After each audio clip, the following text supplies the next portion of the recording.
Sobat Peradilan mendapat pencerahan dari narasumber kita yang dua ini, yang ganteng-ganteng, yang tangguh-tangguh. Terima kasih.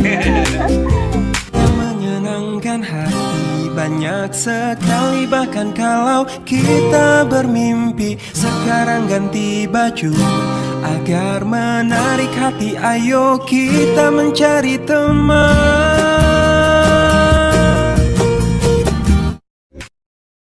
Assalamualaikum warahmatullahi wabarakatuh. Waalaikumsalam warahmatullahi wabarakatuh. Selamat siang, bertemu lagi dengan kami di acara OPA Balai, obrolan podcast asik Pengadilan Agama Pangkalan Balai. Sobat Peradilan, kali ini kita akan membahas tema mengenal profesi jurusita dan jurusita pengganti. Mungkin Sobat Peradilan bisa lebih tahu apa sih itu jurusita dan jurusita pengganti. Hari ini kita sudah kedatangan narasumber kita yang ganteng-ganteng, yang tangguh. Mungkin, apa kabar Bapak? Alhamdulillah. Alhamdulillah. Mungkin Bapak bisa memperkenalkan diri, biar Sobat Peradilan lebih tahu. Silakan Pak. Assalamualaikum warahmatullahi wabarakatuh. Hai Sobat Peradilan, perkenalkan nama saya Lukman Halim, Sarjana Hukum. Saya di Pengadilan Agama Pangkalan Balai ini bertugas sebagai jurusita. Latar belakangnya yaitu pada tahun 2002 di Pengadilan Agama Sekayu saya diangkat menjadi jurusita pengganti sampai tahun 2019. Dan kemudian 2016. Kemudian tahun 2016 diangkat menjadi jurusita di Pengadilan Agama Sekayu.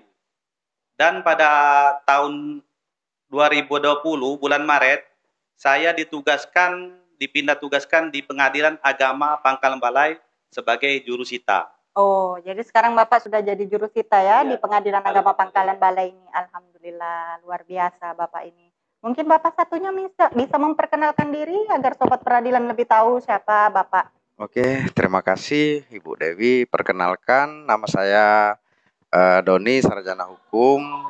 Saya jurusita pengganti Pengadilan Agama Pangkalan Balai semenjak tahun Oktober 2018 sampai dengan sekarang sebagai jurusita Pengadilan Agama Sekayu.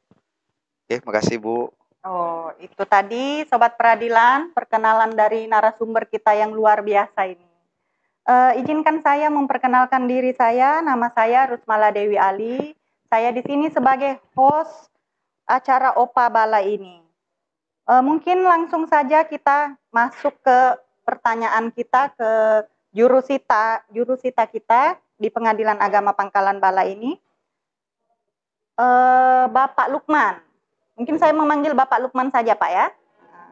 Pak Lukman, apa sih itu profesi jurusita dan jurusita pengganti? Ya, profesi jurusita dan jurusita pengganti adalah profesi yang harus ada di pengadilan agama di seluruh Indonesia, karena tugasnya adalah untuk membantu menyelesaikan proses jalannya persidangan sampai putusan eksekusi. Gitu ya Pak ya.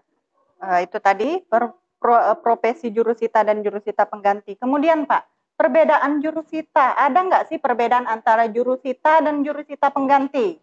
Sebenarnya perbedaannya ya sedikit, karena jurusita itu adalah salah satu pejabat yang ada yang bertugas di pengadilan agama selain hakim, panitra, sekretaris.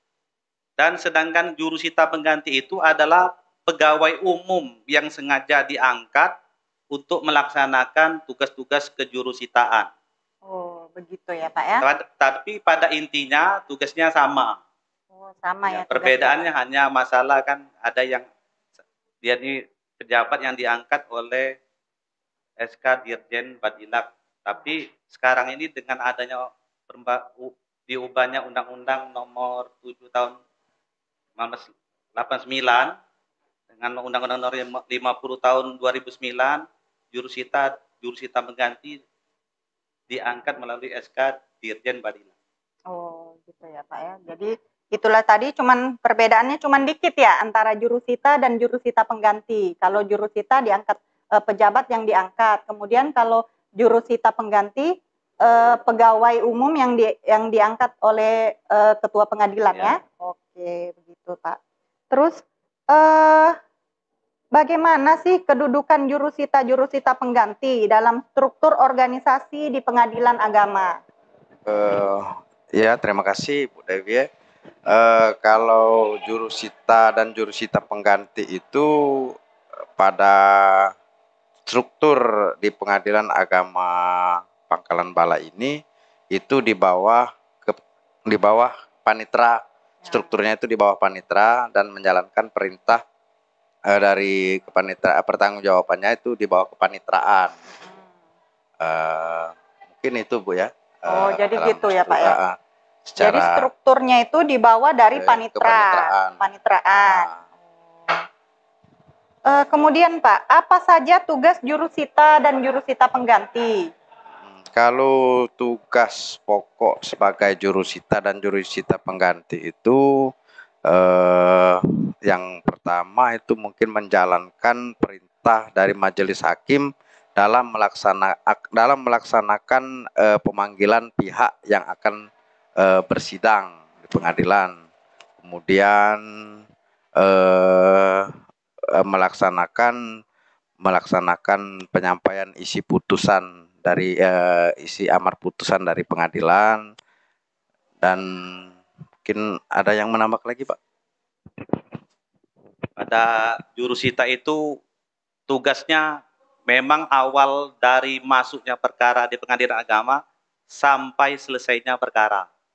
Jadi mengawal jurusita ini. Jadi tugasnya juga selain itu melakukan penyitaan dan eksekusi dan membuat pengumuman serta teguran.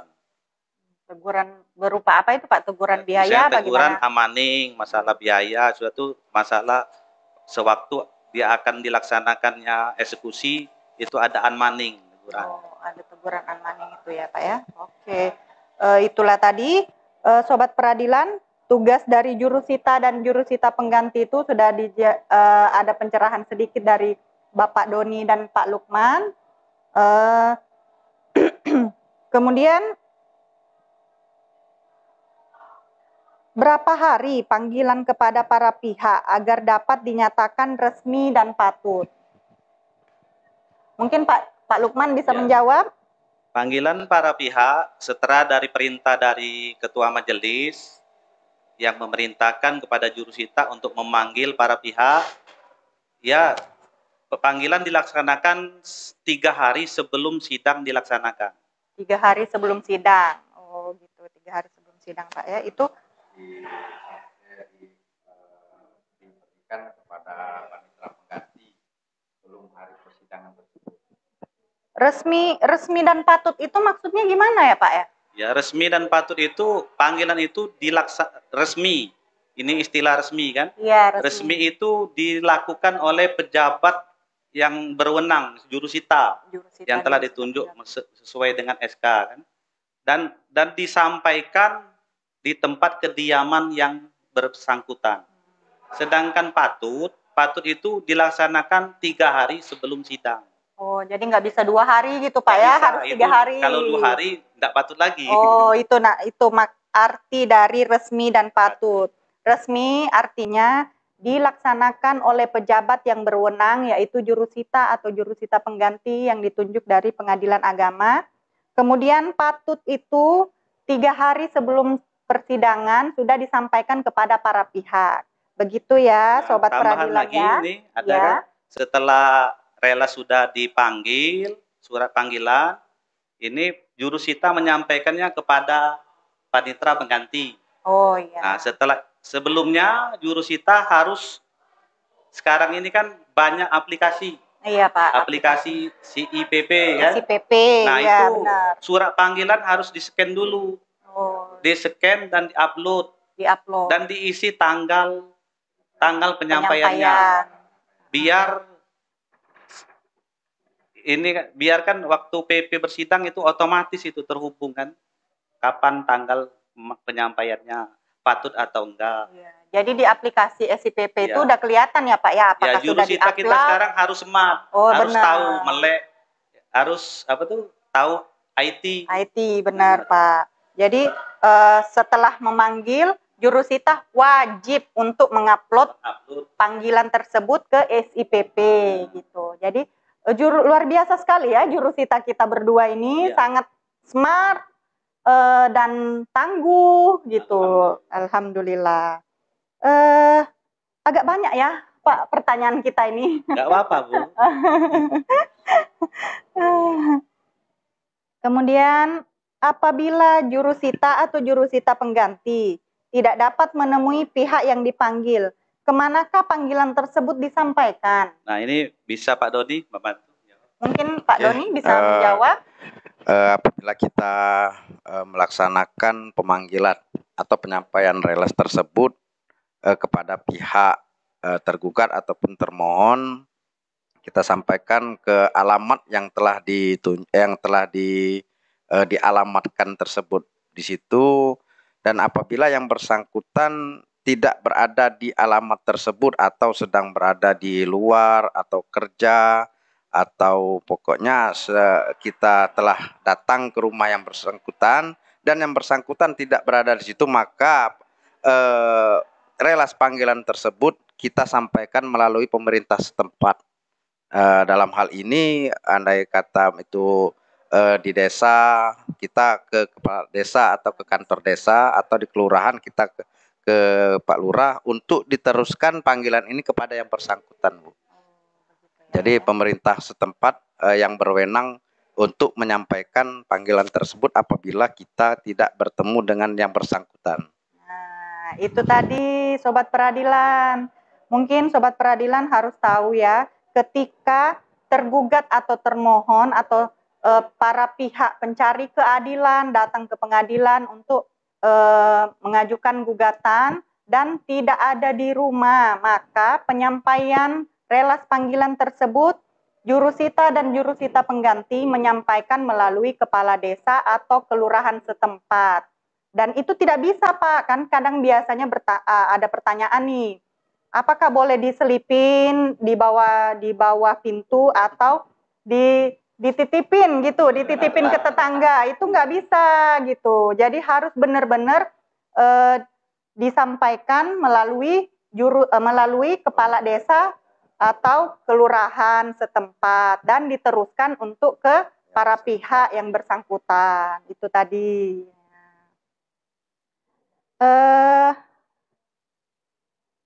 Apabila tergugat termohon goib tidak diketahui keberadaannya, kemanakah jurusita atau jurusita pengganti menyampaikan panggilan tersebut, Pak? Mungkin bisa gantian Pak Lukman yang menjawab.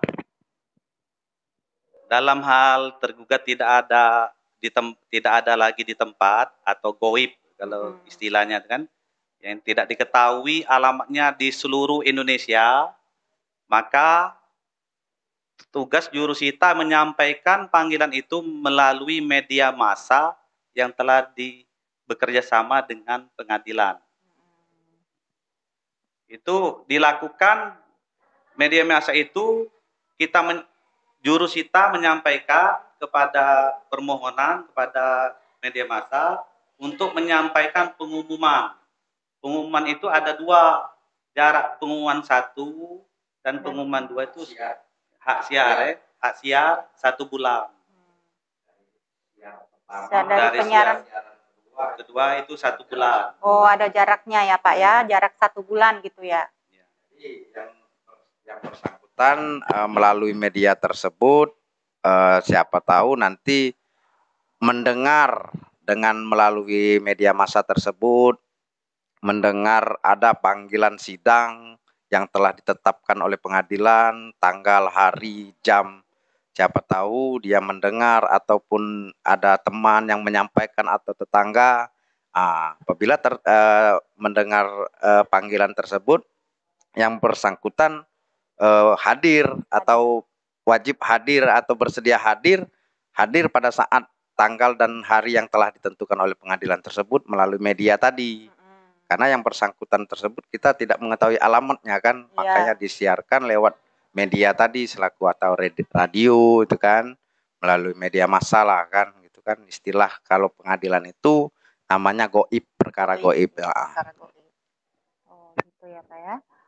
Jadi itu tadi Sobat Peradilan, penjelasan dari jurusita pengganti kita ini bahwa apabila tergugat atau termohon goib itu tidak diketahui keberadaannya, maka penyampaian panggilan relas tersebut disampaikan melalui media massa yang sudah ditunjuk oleh pengadilan, oleh ketua pengadilan, dan jarak panggilan tersebut, jarak siar tersebut dari penyiaran pertama ke penyiaran kedua 1 bulan ya Pak ya? Ya, nah, 1 bulan. 1 bulan.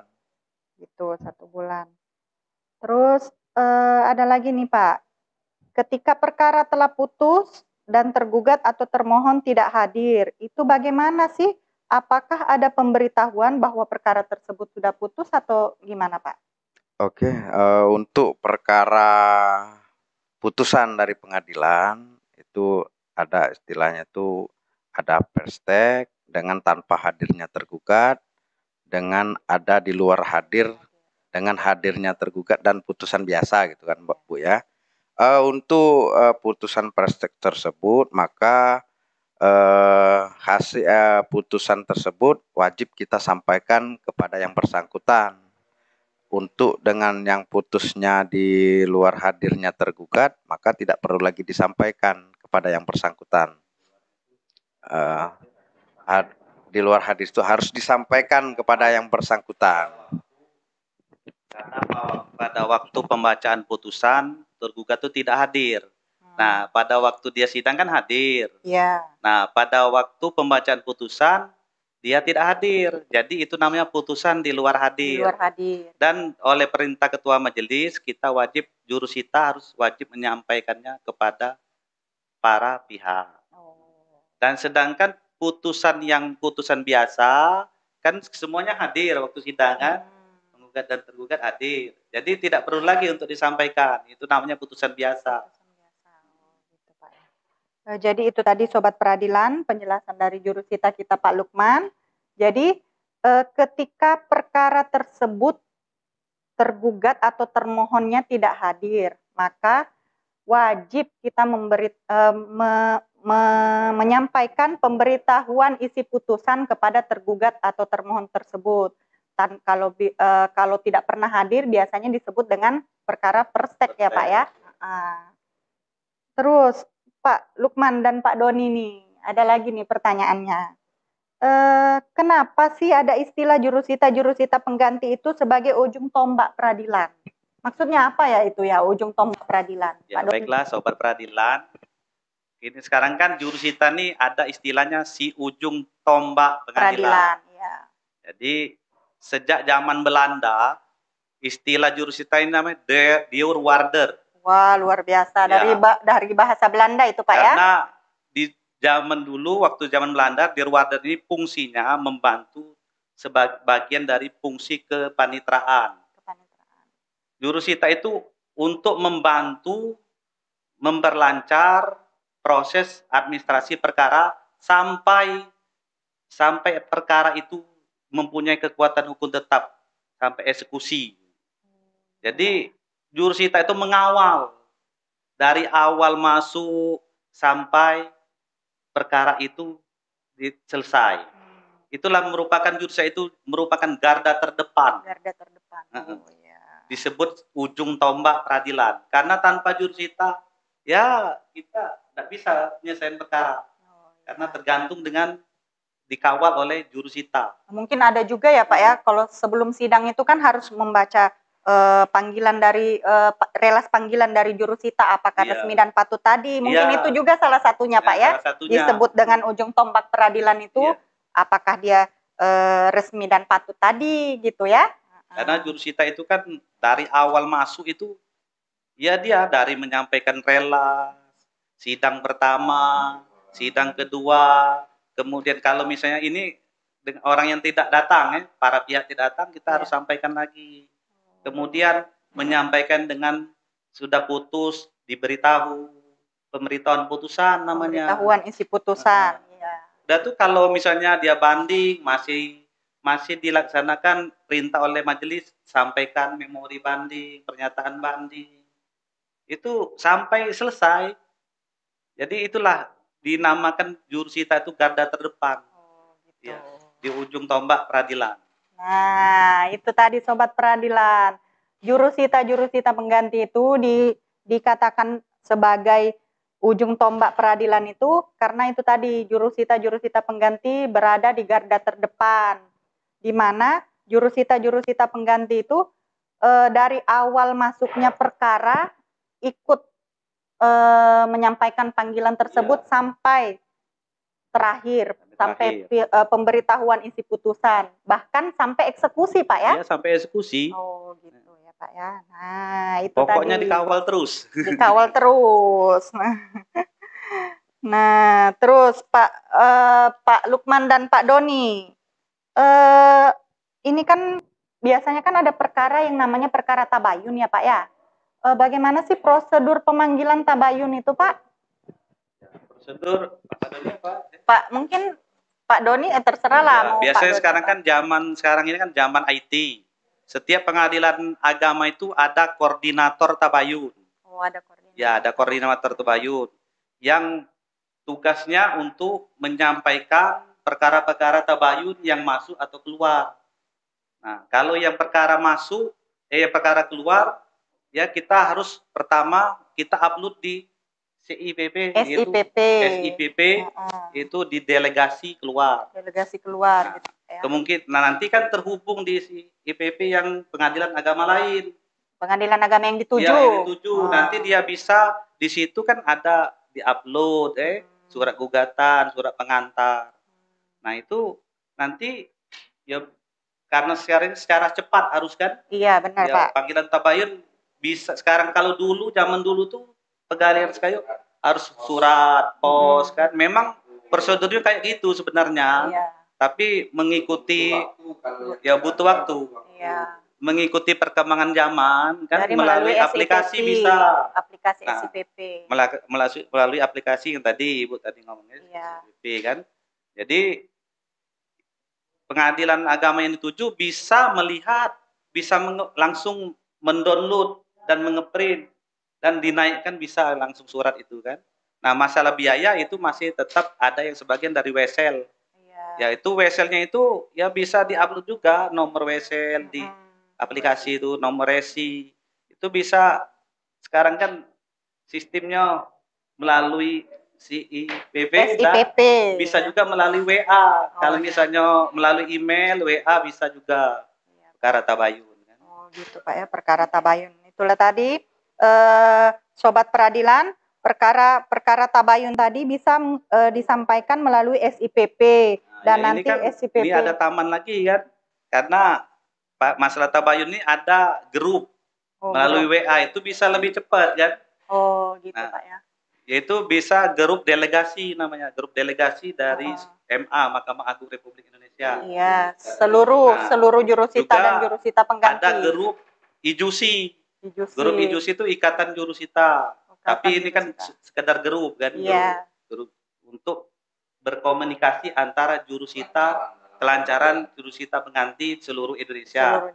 Untuk kelancaran kita memanggil, menyampaikan supaya cepat kan. Penyelesaian perkara jadi terpenuhi. Oh, jadi sesuai dengan waktu yang ditentukan gitu Pak ya, kapan sidangnya gitu ya? Waktu yang ditentukan, kalau bisa kan sebelum hari sidang sudah dikirim, gitu, baik melalui email atau melalui yang aplikasi SIPP tadi.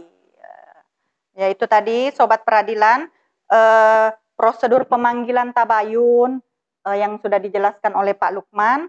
Melalui SIPP.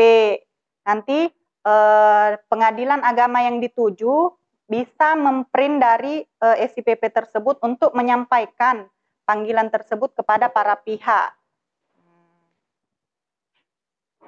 Oke, Pak Lukman dan Pak Doni, ada lagi nih pertanyaan. Apa sih tugas dari itu SITA? Pak Ini Lukman? Ya. ya salah satu tugas dari jurusita dan jurusita pengganti itu melaksanakan sita. Sita. Sita itulah tindakan yang dilakukan secara paksa untuk mengamankan harta tergugat berdasarkan ketentuan dan peraturan undang-undang yang diperintah oleh majelis hakim. Itu sita. Sita.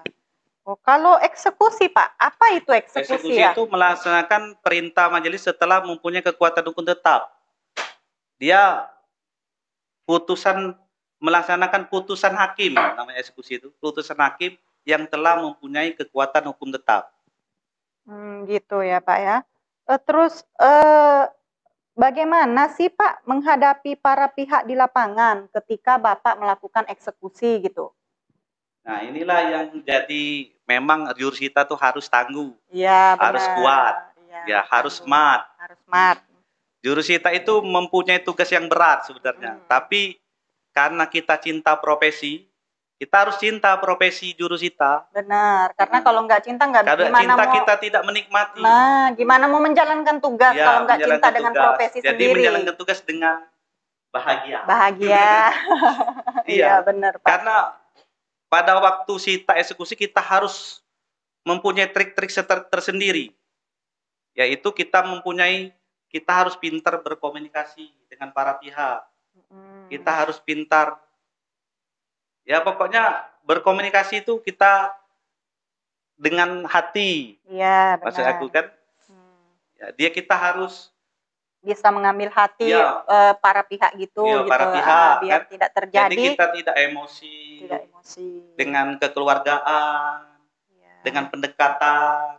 Jadi jurusita itu memang harus mempunyai sifat dia bisa merangkul, biar tidak terjadi keributan Pak ya, karena banyak kasus kan kalau eksekusi itu terjadi ricu kan, keributan.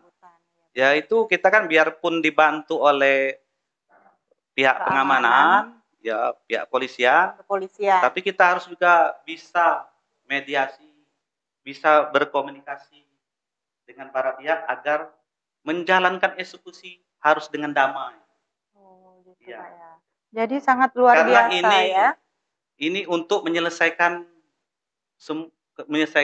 secara damai kalau bisa pihak perkara ini kan. Jadi harus kalau bisa dimungkinkan untuk sepakat damai gitu Pak ya. Sepakat damai. Jadi luar biasa sekali ya yang namanya jurusita pengganti ini, profesi jurusita pengganti sebagai orang ujung tombak dari peradilan, dan juga orang-orangnya harus tangguh gitu ya Pak ya, harus tangguh, smart ya. Doai supaya jurusita ini sehat semua. Itu yang paling penting Pak, harus sehat. Harus sehat, kuat. Ya, benar. Mungkin pertanyaan terakhir ya Pak ya, yang namanya profesi itu nggak selalu lurus saja gitu. Yang pasti ada suka dukanya dari jurusita pengganti tersebut ya. Suka duka dari jurusita pengganti itu apa ya Pak ya? Gimana ya pengalaman selama jadi jurusita pengganti? Mungkin Bapak bisa menjelaskan apa suka dukanya jurusita, dan Pak Doni mungkin nanti bisa menjelaskan. Pak Doni bisa menambahkan kan? Ya. Dari jurusitanya dulu Nah, dari jurusita dulu. Ya, suka duka sebagai jurusita itu sebenarnya 50-50. Oh, 50-50. Ada sukanya 50%, dukanya 50%. Tapi sebagai kita mencintai profesi, kita harus menjalaninya. Gitu, Pak ya. Sukanya yaitu pada saat kita telah melaksanakan semua panggilan yang telah diperintahkan oleh majelis. Dan itu panggilan itu sampai kepada orangnya, itu suka itu. Oh, itu suka ya, sukanya. Ya, misalnya panggilan itu sudah tertuju, sudah sampai dengan orang yang bersangkutan. Jadi itu suka itu. Jadi kita tuh bahagia. Ada kebahagiaan tersendiri bahwa surat itu semua sampai. Iya. Misalnya ada perkara, ada 10 pada hari itu, kan? Jadi kita nyampaikan semuanya itu sukses semua. Nah, itu yang sukanya kan. Itu sukanya ya, yang Pak dukanya ya. itu ya masalah perjalanan. Perjalanan. Ya perjalanan ini kan daerah daerah Kabupaten Banyuasin ini kan daerah yang paling luas. Ya, ada perairan juga ya, Pak ada ya. perairan, ada wilayah darat, perairan. ada hutan, ada sungai kan. Jadi jurusita itu harus smart. Ya. Kembali lagi jurusita itu smart. Smart, harus bisa smart ya. Dukanya itu karena kita ya pada waktu menyampaikan surat panggilan itu mungkin pada waktu musim hujan, ya jalan yang dilalui itu mungkin jelek, Iya. becek, apa kan, ya ada tidak bisa kendala dilalui, gitu ya. apa banjir kan, itu idukanya itu. Gimana menyampaikan surat panggilan ini, sedangkan kita tidak bisa ke sana. Itu duka itu sebenarnya menjadi duka tersendiri dari jurusita. Dukanya itu Pak Iya, ya. dia tidak bisa menyampaikan panggilan karena terhalang musibah. Ya karena keadaan alam.